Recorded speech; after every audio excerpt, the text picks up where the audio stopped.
Um bom sábado. Título da lição inversa. Missões transculturais. Eis aqui o meu servo que escolhi, o meu amado em quem a minha alma se compraz. Farei repousar sobre ele o meu espírito, e ele anunciará juízo aos gentios. Ok. Então vamos lá, antes da gente entrar na lição. Vai lá para o auxiliar da lição. Temos 3 objetivos para essa semana. O que a gente tinha que ter aprendido, sentido e praticado a partir do conhecimento da lição. Qual é o conhecimento básico, aquilo que a gente tinha que ter aprendido na lição dessa semana? Os princípios bíblicos fundamentais que devem guiar a missão transcultural. Ou seja, o primeiro aprendizado é entender que pregar ou levar a mensagem em culturas ou para culturas diferentes exige certos princípios, certas coisas a serem atendidas para que haja sucesso nessa pregação, né? Nesse levar a mensagem em ambientes transculturais. Que princípios são esses? O que está por trás desse processo? Qual é o sentimento resultante de perceber esses princípios? Compaixão pelas pessoas de outras culturas que não ouviram as boas novas sobre Jesus. Ou seja, quem não ouviu sobre Cristo, quem não conhece a verdade de Cristo, tem práticas distintas daquelas das pessoas que conheceram. E essas práticas distintas levam a problemas, levam a dificuldades, levam a circunstâncias nem sempre as melhores. Portanto, devemos sentir compaixão por isso. Compaixão pelas pessoas que ainda não tiveram acesso à verdade e por isso estão sofrendo a ausência daquilo que a verdade pode produzir no coração daquele que crê. Qual é a prática? Encontrar maneiras de apoiar a missão transcultural por meio da oração, ajuda financeira e, onde for possível, envolvimento pessoal. Então, missão transcultural envolve algumas questões. A primeira delas é, precisamos orar para que o Espírito Santo se adiante à missão. Vá antes da missão e acompanhe o processo durante a missão para que ela tenha sucesso. Segundo, missões transculturais exigem recursos financeiros. Há que se sair do lugar onde está, da zona de conforto onde se está, viajar, mudar, migrar para lugares distintos, onde nem sempre as coisas são tão simples, tão fáceis, tão acessíveis, e isso exige dinheiro, exige recursos para que a missão aconteça. E, se possível, ou nos envolvermos em lugares onde essa missão é possível, há lugares de estrutura transcultural bem próximo de nós. Quem vive em São Paulo, você tem pelo menos 3 grandes bairros de etnias diferentes, de peculiaridades diferentes, verdade, etc. Se você vai ao sul, tem várias cidades de estruturas de cultura totalmente distinta daquela que é a cultura típica da nossa nação. Se você vai ao norte do país, idem. Se você vai à parte central do país, também vai encontrar culturas distintas. Isso exige condições distintas de ministério, condições distintas de pregação. Se você tem condições ainda mais do que isso, se envolver em missões além mar, missões de transculturalidade em terrenos ou em territórios de difícil acesso, tanto de difícil acesso físico quanto de difícil acesso cultural. Janela 1040 é a situação mais complexa que a gente tem no mundo hoje como ambiente de pregação do cristianismo. E é alvo de todas as denominações cristãs, esse setor do mundo que o cristianismo ainda não entrou, pelo menos não de forma efetiva. E quando entra sob risco de perseguição e morte. Então, são lugares difíceis de pregação do Evangelho no mundo de hoje. Então, isso faz parte desse desenho da missão, desse desenho de missões transculturais. Dentro desse contexto, a Bíblia resgata alguns dos exemplos de situações em que Cristo encontrou pessoas de culturas diferentes no seu ambiente, na proximidade dos lugares onde Cristo tinha como foco de pregação. Lembrando que o ministério de Cristo não tem como alvo missão ao mundo. A missão de Cristo era pregar o Evangelho aos seus. Pregar o Evangelho ao seu povo. Ele vem como Messias prometido para o povo de Israel, como último recurso ou última oportunidade de que Israel reconhecesse ao Messias como nação, não como indivíduos. O objetivo de Cristo como Messias era vir para o seu povo, como Messias e príncipe prometido para o seu povo, como uma última oportunidade de redenção ao seu povo. João resgata, veio para os seus, mas os seus não o receberam. Então, transfere essa situação de veio para os seus, para veio para todos. Todos aqueles que confessem ou creiam que Ele é o Cristo, o Filho de Deus, confessem o seu nome. E esses serão chamados filhos de Deus, filhos da adoção. Veio para os seus, não o aceitaram, vai buscar aqueles a quem vai adotar. Esse é o Evangelho aos gentios, esse é o Evangelho transcultural. Salvo alguns de nós que tenhamos herança sanguínea judaica, todos os demais são gentios. Portanto, o Evangelho nos alcançou pela graça deste Cristo. Quais situações Jesus passou que nos trazem alguma coisa a aprender de como lidar com a questão transcultural? A primeira, a lição tem alguns exemplos, é uma lição bem simples de resgate aos exemplos bíblicos. A primeira situação interessante da lição dessa semana é o encontro de Jesus com uma mulher samaritana. Esse encontro guarda uma série de curiosidades interessantes, não dá para explorar todas, mas só para lembrar um pouco da história. Quando Jesus encontra com a mulher samaritana, ele encontra com essa mulher em que horário? Meio-dia. O melhor horário para se buscar água. Ele encontra com a mulher meio-dia. Por que a mulher ia buscar água meio-dia? Ela não queria ser vista entre as outras mulheres, lembra? Quem busca água era a mulher, hoje são os homens, mas naquela época era a mulher, quem buscava água. Buscavam água e levavam para a cidade. E elas iam em conjunto. Desde aquela época a mulher gostava de bater papo. Nunca mais parou. Então assim, fazia parte da cultura da época. As mulheres iam pela manhã, quando o sol estava fresquinho, iam batendo papo, buscar água e trazer para a cidade. Depois que todo mundo foi, ela ia buscar água. Para não ser vista, para não ser acusada, para não ser vilipendiada por qualquer tipo de zombaria ou pecha daquelas mulheres. Curiosamente, Jesus faz esse percurso e migra a sua estrada para perto do poço. O Espírito Santo o conduz até lá porque alguém precisava encontrar Jesus. E quando Jesus migra para aquela direção, os discípulos não estão com ele. Jesus os encaminha para outra situação e ele para ali. Ele para ali, a mulher vem para buscar água e o vê junto ao poço. Ela discretamente vai pegar água, mas ele a interrompe. A interrompe pedindo água. E aí começa um processo de diálogo. Esse processo de diálogo que a gente assiste na cena traz algumas coisas curiosas. A primeira coisa curiosa é a reação dos discípulos ao verem a cena. E a maneira como Jesus vai lidando e conduzindo o processo. A maneira como Jesus conduz o processo leva aquela mulher a alguns questionamentos. Jesus desperta a curiosidade dela para algumas coisas, no mínimo esquisitas. Uma fonte de água que nunca seca, um jeito de beber que nunca mais dá sede, coisas que não são usuais numa conversa.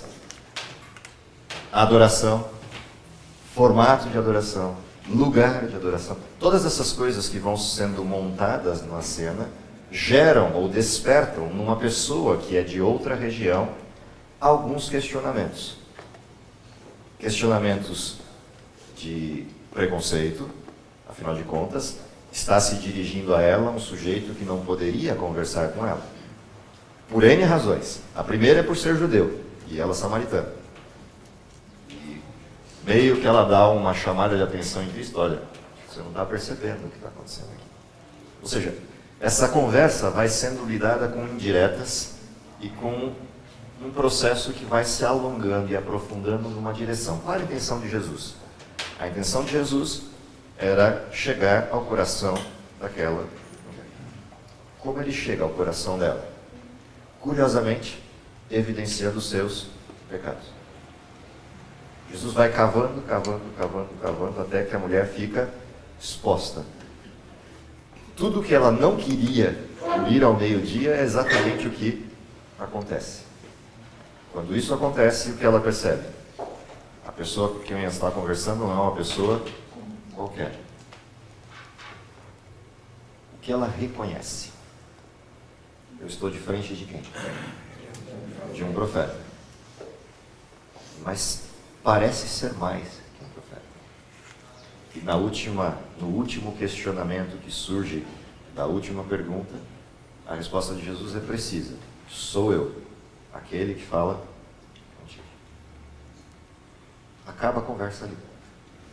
Acaba a conversa porque ela faz a única coisa que se pode fazer quando se descobre Cristo. Todo verdadeiro discípulo nasce no reino de Deus como missionário. Ela vira as costas e vai para onde? Vai para a cidade. E ela vai para a cidade fazer o quê? Ela está... Vai contar ao povo o quê? Não. Ela não vai contar ao povo que ela viu alguém. Ela vai contar ao povo que ela encontrou alguém que nunca encontrou antes e que conhece e viu todos os seus pecados. Sabe tudo quanto eu tenho feito. Tudo que ela não queria passar, indo ao meio-dia, é exatamente o que ela usa para contar para as pessoas que encontrou quem? O Messias. E a prova de que eu encontrei o Messias é que ele viu quem eu sou. O que fez aquelas pessoas se convencerem de que era o Messias? A coragem de alguém expor os seus pecados. Isso convenceu as pessoas da cidade de que aquilo era verdade. Porque se ela tivesse agido de outra maneira, talvez houvesse dúvidas. Ah, está nos enganando, está produzindo algum... Não, mas quando ela chega e não tem vergonha de dizer quem ela é, e que ele disse quem ela é, e que ele é o Messias, as pessoas falam, é distinto demais o fenômeno para não ser verdade. E saiu todo mundo para ver Jesus. Percebe o desenho? Que coisas curiosas aparecem na forma como Jesus lidou com aquela situação.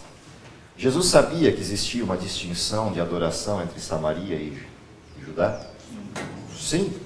Fora construído inclusive um templo pagão, um templo de distorção dentro da região deles, para que as pessoas não descessem de Samaria para adorar em Jerusalém, desde a cisão do Reino do Norte e do Reino do Sul. Jesus sabia que a forma como o Reino do Norte e todos os que viviam lá distorceram a prática do Evangelho, a prática da verdade bíblica, admitindo uma série de elementos de comportamento que não eram legítimos? Sim, sabia. Porque Jesus cavou essas coisas até chegar naquilo que a mulher precisava evidenciar. Porque ela precisava perceber que o conhecimento que ela tinha de verdade faltavam elementos. E esses elementos que faltavam eram cruciais para a migração, para a transição do modelo. E quando ela percebe isso, mas percebe em Jesus, não alguém que está preocupado em descobrir os seus pecados, mas alguém que está preocupado em sarar os seus pecados. Água que nunca seca. Fonte para jorrar a vida inteira. Acabar com o seu sofrimento. O que ela vê em Jesus não é alguém preocupado em descobrir os seus pecados. É alguém preocupado em que ela perceba que existe remédio, que tem saída. E é isso que deixa a mulher confortável para voltar à cidade. Eu encontrei aquele, parece lembrar Noé, né? Encontrei aquele que trará descanso às minhas fadigas. Essa é a percepção daquela mulher. Portanto, a primeira coisa interessante que a gente percebe já no primeiro exemplo de Jesus é: Jesus age numa direção de mostrar que existe uma outra verdade que ainda não é conhecida, que existe um outro jeito de enxergar as coisas que não é aquele, mas ao mesmo tempo Jesus mostra compaixão. Ele entende por que ela está naquela situação e abre os braços em compaixão. E isso faz com que ela entenda que encontrou salvação pela primeira vez. Diga. Pastor, interessante que Jesus começou, como está escrito na Bíblia, várias vezes fala da água da vida. Vou contar só uma rapidinho, experiênciazinha. Eu morava no São Nordestino e tem um tipo de nhambu que chama, né? Ele chama nhambu de capoeira, né? Então ele cantava só na época que chovia. Na época que é de seca, Aí, como a gente matava, não tinha conhecimento, matava aquilo para comer, então na época da seca, a linguinha dela era redondinha e seca. Na época da chuva, ela não cantava na seca. Na época da chuva, a língua dela era compridinha e ela cantava. Então, levando isso para o caso, Jesus começou falando da água. A Bíblia fala do pão da vida, mas onde é que nós sentimos fome? Lá no estômago, né? E onde é que nós sentimos sede? Na boca. Então, se eu tiver com muita sede, eu não consigo falar. Então, a minha língua é que vai falar e levar o Evangelho, que é a água da vida. Quando ela recebeu fonte que nunca seca, a única coisa que ela podia fazer era falar. E ela foi falar. Essa é uma metáfora bem interessante. Dentro desse contexto, o que acontece depois dessa cena? Anos mais tarde, depois dessa cena. Depois que Jesus morre, depois que Jesus ascende aos céus, começa o ministério apostólico, a expansão do cristianismo, chega uma hora que os discípulos têm problemas, não tem? Onde eles foram encontrar abrigo, algum deles? Lá em Samaria, entre as pessoas que se converteram por ocasião dessa cena. Ou seja, anos mais tarde se percebe o resultado de uma conversão. Uma mulher junto ao poço, que dependesse dos discípulos, Jesus nem parava para conversar. E os mesmos discípulos vão encontrar guarida na mesma Samaria, anos mais tarde, fruto dessa cena. A próxima cena que aparece para a gente pensar, para a gente meditar, é a cena de um oficial do exército romano. E essa cena mostra um outro aspecto de pessoas que vivem na condição de desconhecimento da verdade plena, mas que têm o coração ligado a Deus.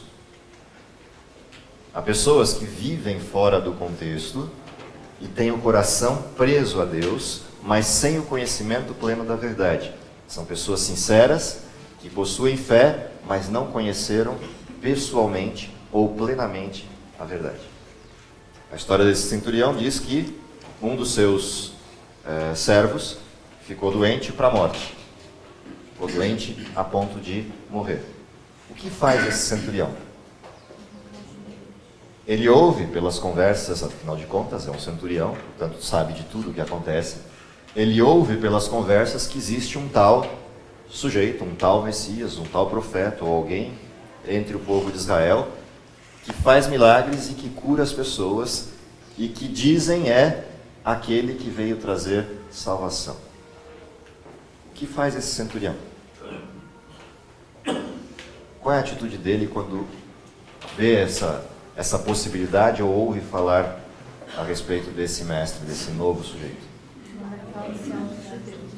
Ele vai ao povo daquele sujeito. Então eu tenho um centurião romano que se dirige a anciãos judeus, pedindo aos anciãos judeus que vão falar com quem? Com Jesus. Olha que coisa curiosa. Os anciãos judeus aceitavam Jesus? Não. O centurião vai a esses anciãos, ele não sabe da história, ele vai a esses anciãos e solicita que esses anciãos falem com Jesus. Os anciãos são judeus, boa parte deles não crendo no Cristo, mas amigos do centurião. Então o que a gente tem?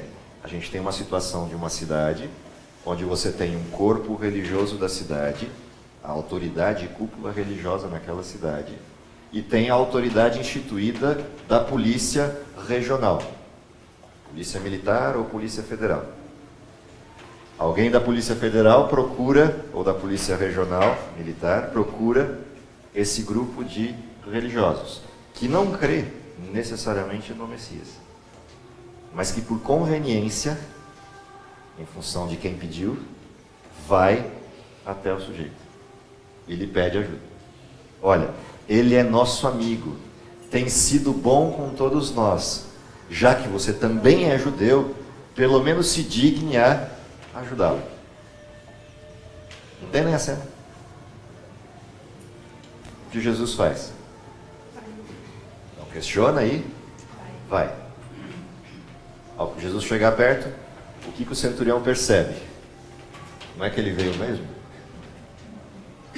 E aí cai a ficha. Eu sou romano, ele é judeu. Eu faço, enquanto governo, não enquanto pessoa, tudo de mal para esse povo. E ele se digna a vir aqui por um pedido externo a curar meu servo.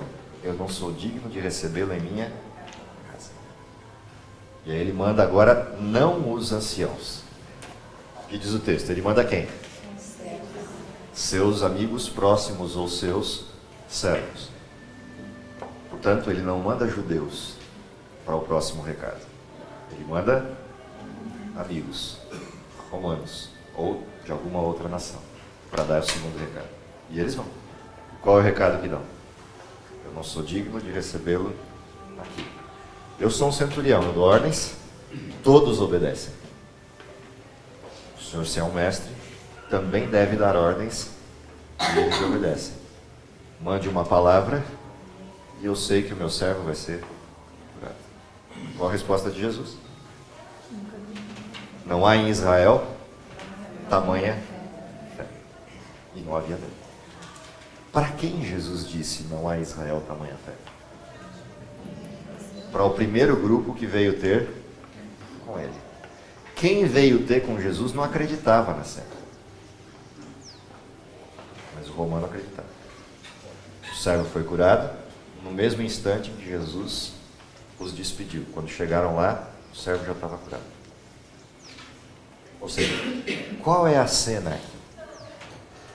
Primeira coisa interessante da cena é disponibilidade. Alguém precisa de ajuda, não importa se é o maior inimigo, não importa se é o pior dos homens. Precisa de ajuda? Disponibilidade. Pediu socorro? Disponibilidade. Há uma chance? Disponibilidade. Então, a primeira cena interessante aqui é essa percepção de Jesus. Alguém precisa de ajuda, eu estou disponível. E segue. Para a surpresa de todos. Pior, ao ir atender um romano, qual era o risco de Jesus? Qual era o risco como mestre entre judeus de ir atender a um romano? Em praça, em ambiente aberto. Traidor da nação. Fácil de começar o falatório. Ainda assim ele vai. Não importa. Alguém precisa de ajuda. Então, há alguns desenhos interessantes. Ou seja, quando a gente vai fazer processos de missão com culturas distintas, um dos riscos que a gente corre é o preconceito das culturas próximas. Ou seja, você vai a uma cultura que não é bem vista ou não é bem quista no ambiente, o seu ambiente vai te rejeitar. A despeito disso, Jesus vai. Alguém precisa. E a história se reverte no seu tempo, no momento certo. Se a gente lembrar, parte desses centuriões, não só esse, mas outros que, tanto pelos discípulos como por Cristo, vão sendo atendidos ao longo do ministério, são aqueles que lá na frente vão dar guarida a quem? Aos discípulos nos momentos de crise, aos pregadores no momento de crise. Portanto, Deus prepara o terreno para algo maior, que virá lá na frente, que virá depois da cena. Pastor, falando, esse centurião, a Bíblia não cita o nome, né? Não. Eu li um comentário. Diferente de Cornélio lá na frente. Um comentário grego, justamente, que esse centurião era o mesmo Cornélio. Isso é verdade? Não há como sustentar isso. Não. Pelo menos não até onde eu consigo enxergar nos textos históricos. Há muita coisa nas tradições ou nos comentários que assim, são hipóteses, são coisas de tradição que a gente não tem como sustentar. Né? Pelo menos não a priori. Pode ser? Pode. Nada impede que seja. Na carona disso, vem agora dois exemplos, duas historinhas, que é Jesus lidando com demônios. Na realidade, é Jesus lidando com endemoniados, porque com os demônios Jesus não lidou.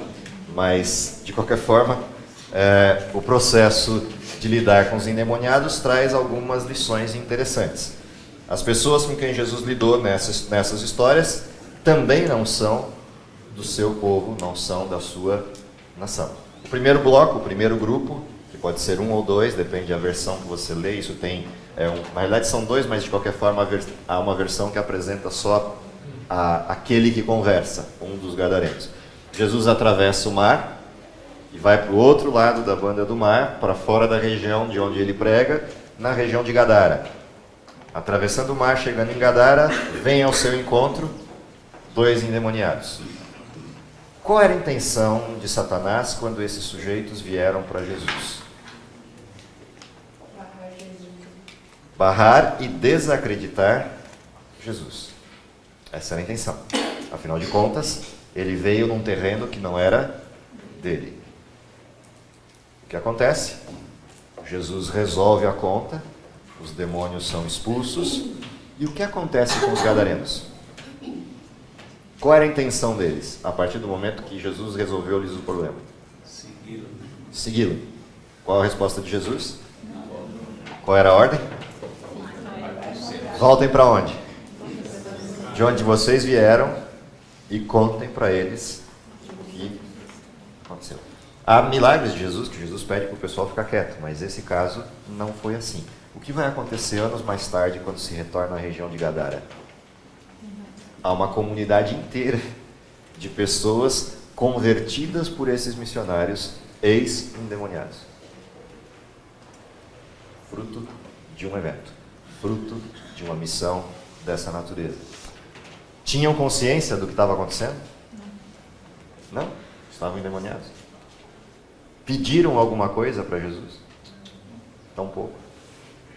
Se fosse considerar a cena, era uma cena inusitada. Jesus interfere nos dois sem que eles peçam, sem que eles supliquem, sem que eles tenham consciência do que está acontecendo, como cena geral. O resultado dessa cena inusitada, conversão, testemunho. O que isso nos mostra a respeito das pessoas que estão em outros ambientes e talvez dominadas pelas circunstâncias ou até por situações de fato metafísicas. Há limite para a pregação? Não. Só quem sabe o limite de quem está disponível ou não para o conhecimento do Evangelho é o Espírito Santo. Portanto, não existe limite para a pregação. Não existe limite para a missão. A missão é para todos, o mundo todo, em qualquer circunstância, em qualquer lugar. O resultado será colhido na sequência. Não nos importa o resultado, nos importa a pregação.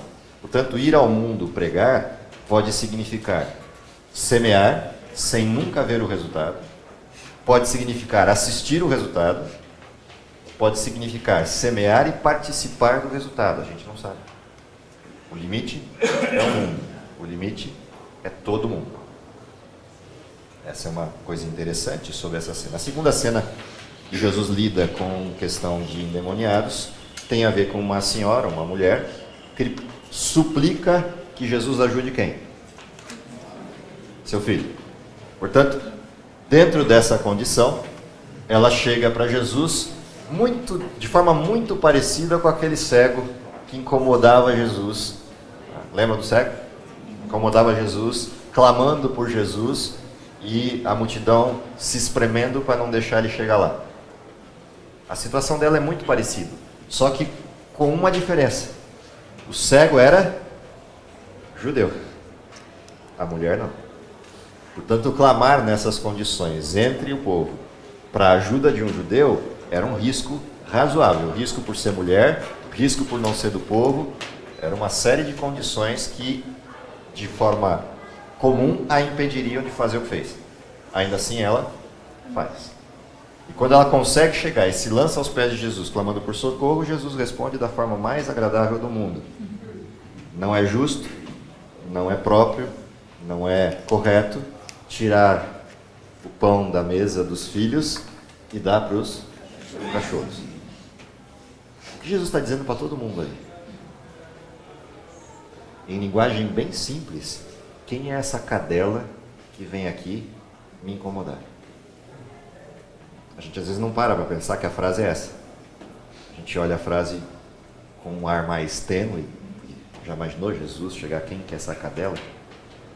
Não parece algo que sairia da boca de Jesus, mas é exatamente o que ele disse.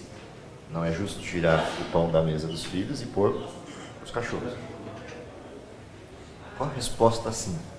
Pronta. Então, mas até os cachorros comem as migalhas que caem da mesa do seu dono. Espera lá. Que caem da onde? Da mesa de quem? Portanto, o que ela está assumindo ali? Quem é o meu dono? Percebem o que ela disse? Se a gente olha rápido o texto, a impressão que a gente pode ter, ou ser chamado a atenção, é de que ela refutou Jesus com algo agressivo. O que ela está dizendo é: eu sei quem é meu dono, então eu posso chorar. Igual um cachorrinho faz a mesa suplicando que o dono lembre dele. Entendeu o que ela está dizendo? A coisa é muito mais intensa do que a aparência. Quem entendeu a frase? Quem não entendeu a frase? O povo. E aí qual a resposta de Jesus? Semelhante à resposta do centurião, ele age atendendo ao seu pedido, numa repreensão pública de que não há fé, como aquela, num processo de atitude que repreende a população. Não tem fé igual essa. Quando Jesus falou sobre o alimento dado aos cachorrinhos, né? O Espírito de Profecia diz que a mulher viu em Jesus aquilo que não dava para ser escondido, a misericórdia e a piedade dele. Sim. Não tem jeito. Quando viu isso, ela sabe com quem ela está falando. E entendeu o recado. Provou-lhe a fé, e a fé veio na mesma dimensão. Isso é parte da cena. Portanto, há pessoas sinceras e de grande fé espalhadas no mundo todo, que carecem de alguém que chegue perto delas como sendo o Cristo. E essa é uma das coisas curiosas na proposta de Cristo do Evangelho, é que as pessoas vissem em nós quem? Nisso saberão que sois meus discípulos, quando vos amardes uns aos outros. Ou seja, quem nos vê deveria ver quem? Cristo, com a mesma qualificação: misericórdia, graça. Isso abre os corações, independente do conhecimento que se tenha da verdade. Na carona dessa cena vem a cena clássica que a gente conhece desde criança, dos 10 leprosos. 10 foram curados, um voltou para agradecer. Quem é o que volta a agradecer? O samaritano. 10 pessoas curadas, 9 judeus, um samaritano. O samaritano volta para agradecer. Os 9 não querem nem saber. Foram curados, está resolvida a conta. Mas o samaritano sabe por quem ele foi curado. Os 9 não. Por isso o samaritano volta. Isso nos mostra a respeito, de novo, da questão de quem mais sofre. Quem mais sofre está na pior condição e tem consciência do porquê está naquela condição, sabe o quanto o milagre significou. Volta para agradecer. E o voltar para agradecer não é para dizer muito obrigado. Ele volta para adorar aquele que o curou. Portanto, não é só agradecimento, é reconhecimento de quem o curou. Igual a mulher. Eu sei quem é o meu dono. Essa é a diferença. Na carona disso, o último exemplo que a gente tem: gregos que procuram por Jesus. Que coisa curiosa aparece nessa cena. Os gregos procuram por quem? Não é pelos discípulos, eles procuram por um discípulo. Qual discípulo? Aquele que tem o nome grego. Procuram por Filipe, ou Filipos. Por que procuram por Filipe? Será que judeus nos receberão? Talvez um que tem herança grega, pelo menos pare para nos escutar. E aí, este procura quem? André. É isso? E André e ele levam os gregos a Jesus. O que isso nos mostra para as missões transculturais? Eu não preciso bater de frente com a cultura, se eu tenho chance de mandar alguém que é da própria cultura, ou pelo menos próximo. Então, quem tem mais efeito para pregar para japoneses? Alemães? Americanos? Ou japoneses? Quem tem mais efeito para pregar para africanos? Portugueses? Espanhóis? Ou africanos? Percebe? Há que se ter tato na missão transcultural de entender as coisas. Não que outros não possam se dispor a pregar lá, mas há mais chance de proximidade, pelo menos no primeiro contato, pelo menos na situação em determinadas culturas, de pessoas que tenham aquela herança cultural. Elas não têm um preconceito primário. Podem ter um preconceito depois, a partir da abordagem, mas elas não têm o primário. Portanto, há que se entender onde se está, como se lidar, e também que tipo de abordagem fazer. Quem conhece a cultura sabe a abordagem. Quem não conhece a cultura fala o que não deve ou faz o que não precisa antes da hora. E aí isso provoca barreiras. Quem conhece a cultura sabe como se comportar, sabe de que jeito se referir, sabe o momento de falar e o momento de parar, sabe o jeito de chegar e a forma de não chegar. Isso também faz parte dessa situação da abordagem. Diga. Isso se inclui na nossa casa, né? Quem é a melhor pessoa para pregar na nossa família? A gente conhece a cultura da nossa família, o que a nossa família faz, Sim. não faz. Ninguém é melhor do que a gente mesmo. Para saber a abordagem. Ao inverso disso também, é exatamente por ser próximo que surge o ditado: santo de casa não faz milagre. Mas essa coisa do santo de casa não faz milagre por quê? Porque não dá o exemplo, ou porque a abordagem é uma abordagem ríspida por não ter limites, porque é de casa. Então o problema não é o fato do ditado, o problema é a atitude que provoca o ditado ser verdadeiro.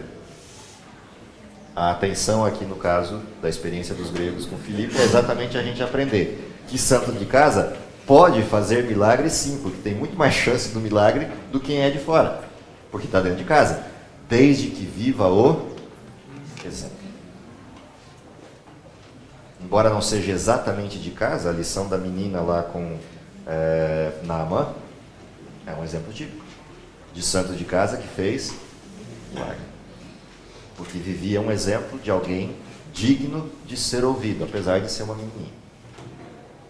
Então dá para fazer milagre, desde que se viva aquilo que se faz, aquilo que se prega, desde que se faça aquilo que se diz.